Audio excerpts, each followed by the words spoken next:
Hey, what's up, everybody? Steve Schwartz here from LSAT Unplugged with an exciting announcement about a new LSAT resource. Before I get into it, please do me a favor, like this video, leave a comment, and subscribe to the channel if you haven't done so already. It really helps with that YouTube algorithm, and I really do appreciate it. So today, I'm very excited to share that my book, Mastering the LSAT, has been professionally recorded as an audiobook and is available exclusively through Audible and Amazon.com website. So if you like podcasts, if you like audiobooks, if your eyes are getting tired of looking at screens or reading prep books, this resource is for you. It's just over 3 hours and is a complete unabridged rendition of my best-selling book, Mastering the LSAT. If you're not currently a member of Audible, you can get a free 30-day trial and get the audiobook of Mastering the LSAT for free. And before I go, I will leave you with a 5-minute clip, a 5-minute sample from the book itself. I hope you enjoy. What is the LSAT? The Law School Admission Test, LSAT, is used to determine if a student has the skills necessary for success in law school because it's correlated with first-year law school grades.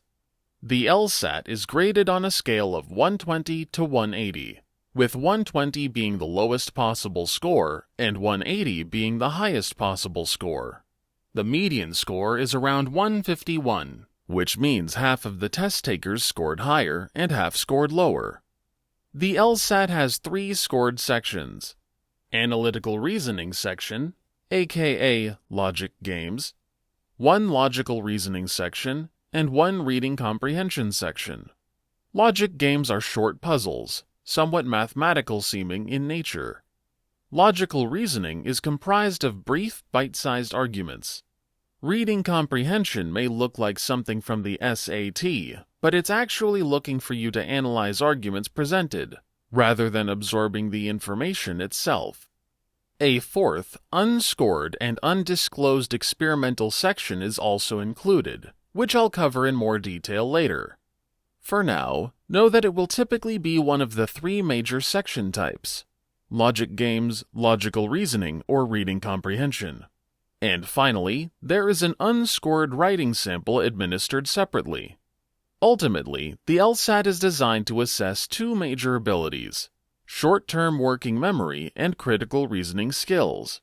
In other words, the test makers want to gauge your ability to properly examine, evaluate, and analyze arguments. If you're looking for more detail beyond what I share in this book, my LSAT courses include in-depth explanations for each section and question type.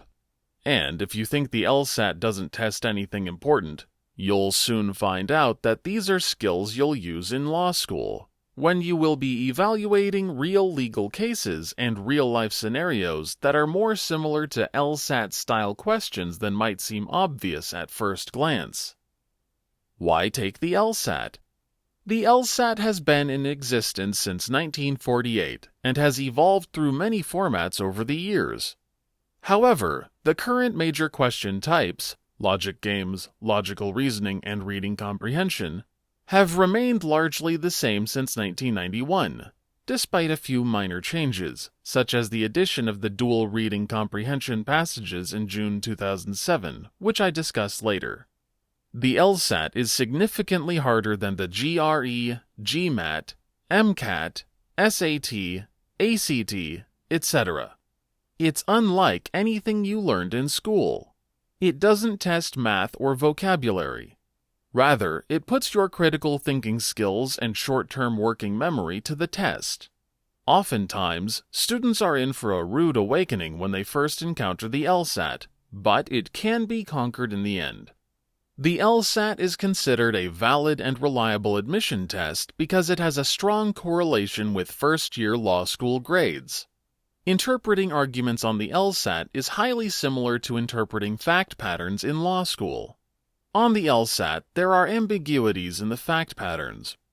The job of the test taker is to spot these ambiguities and identify the gap in reasoning between the evidence and the claim's conclusion. This skill is crucial for both law students and attorneys working in our often ambiguous legal system. The LSAT is designed to test your ability to read carefully and in detail. As an attorney, a small word change or even a comma can radically change the meaning of a document, which could have a significant impact on a client. Because the LSAT is so challenging, improving your LSAT score requires a lot of hard work. However, getting the highest possible LSAT score will dramatically improve your chances of getting into the best law school and minimizing your debt load with scholarship money. Some of my students have even gotten full rides to law school, paying nothing in tuition, along with living stipends. Yes, you can actually get paid to go to law school. The key is to achieve an LSAT score above the median to the school to which you're applying. Why would schools offer such generous scholarships? Because it raises their status in the U.S. news rankings.